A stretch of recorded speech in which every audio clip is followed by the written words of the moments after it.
Here's our Michigan 4 offensive set. So it's a combination of our R, which is our 5 out, and our normal Kentucky setups.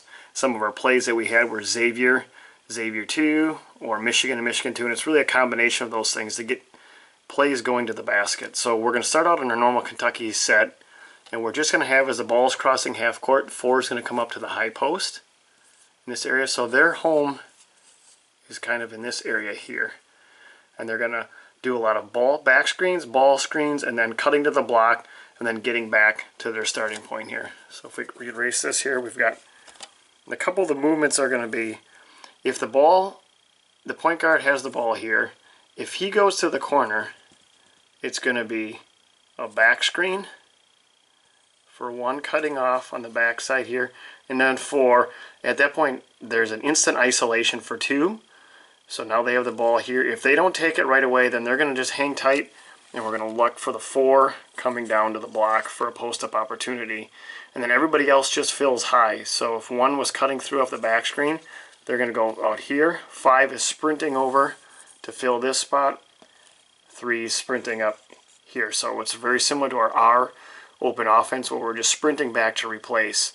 So 2 has the opportunity, again, initially when they get the ball, they're going to do instant isolation or penetration, and at which point they would have the 4 coming down, and they have the 1 still over in this area. So if they drive and can't get it, they should have a dump off here, or a dump off to the 4.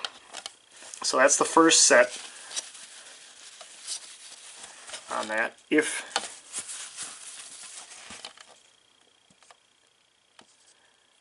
Otherwise we're going to do, if the ball comes in to the post, it's going to be 1 instantly fouls his pass and does a rub off there, and it can be a handoff, or 5 is then going to peel off and look for a handoff. So this is our Michigan 2 set. And then again, everybody just fills high. So if there's no handoff on either of these, they fill out to the corner. 2 sprints up, 3 sprints up, fill to the corner, and then we're just back at it. So 4, when they get it, they can either hand off, or turn and face and have an isolation against their man, or they can kick it out back to the 5, and then we just reset. So one of the last options would be then if we get a cross pass, 1, 5, 2, if he sprints up, if the ball goes over to 5, then it's going to just be like our normal Michigan set, which was a back screen, rub off here. Then it's going to be a step out ball screen for 5. Remember, these guys always are flashing high, sprinting high to replace. So it was going to be a back screen here, and then they're going to fill to the corner. And then it was going to be a pick and roll, 5, and then 4 cuts to the block. And if not, then we're just back into our normal set. So that's going to be our Michigan 4, which is our new offensive sequence. It's a combination of several of the things we've been running the last season.